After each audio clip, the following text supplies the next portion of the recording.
At the center of our solar system lies the Sun, and at nearly 1.4 million kilometers in diameter, the Sun is pretty massive.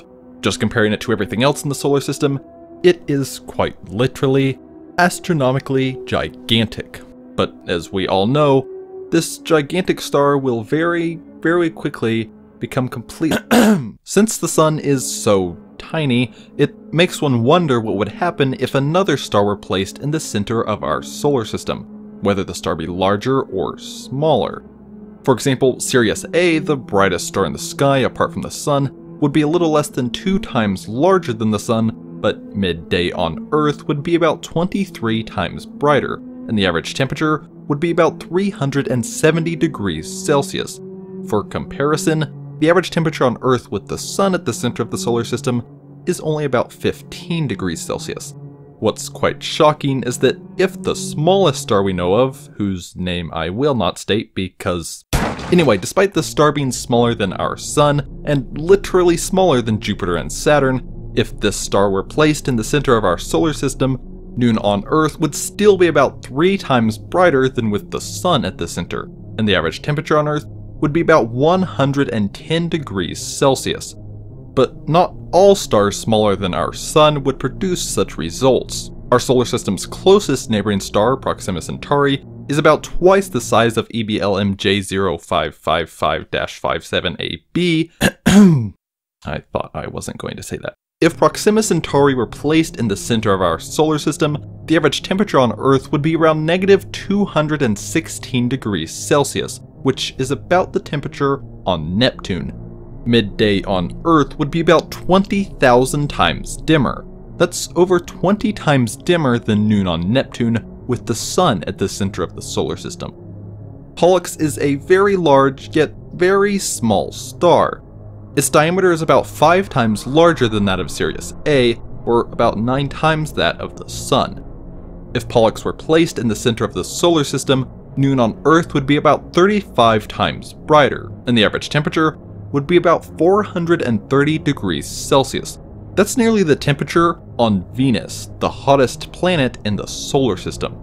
Polaris is over 4 times larger than Pollux, placing the surface of the star about halfway to the orbit of Mercury. At this incredible size, midday on Earth would be over 3,000 times brighter than with the Sun at the center of the solar system, and the average temperature on Earth would be over 1,600 degrees Celsius. That's hot enough to melt steel.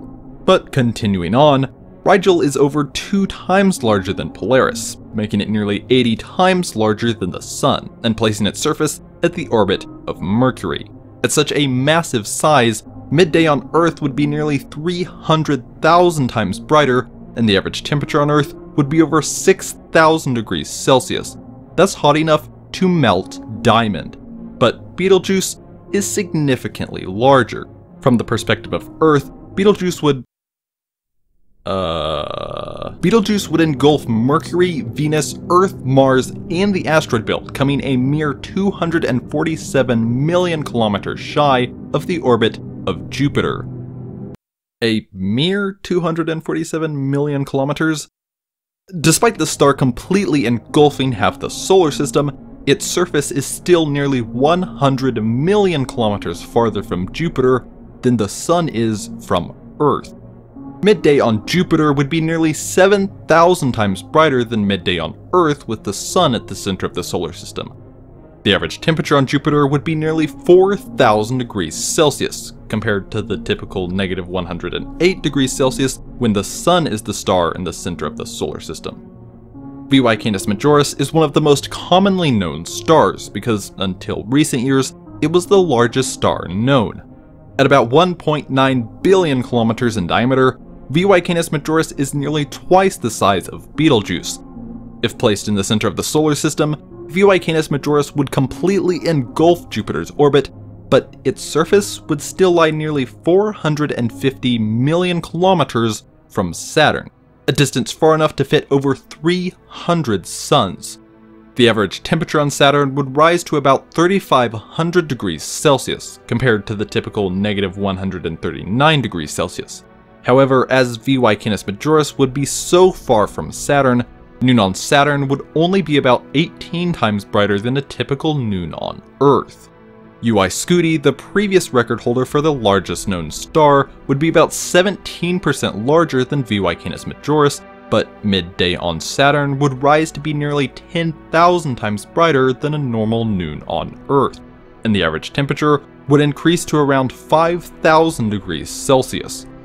And now the star we've all been waiting for. The current record holder for the largest known star, Stephenson 218, with a diameter over 2,000 times larger than the diameter of the Sun, would completely engulf the orbit of Saturn, and its surface would only lie over 1.3 billion kilometers from Uranus. A star so gigantic that it completely engulfs the first 6 planets of the solar system would barely even make it halfway to the orbit of Uranus. But despite this anticlimactic star trying to destroy my video, noon on Uranus would still be over 3,000 times brighter than a typical noon on Earth, and the average temperature on Uranus would be raised from about negative 197 degrees Celsius to over 2,000 degrees Celsius. And just knowing the very unsettling fact that Earth is sitting at the center of the star being completely incinerated at 30,000 degrees Celsius, I think it's safe to say that our solar system was much better designed with the Sun at the center than with the atrociously monstrous Stephenson 218.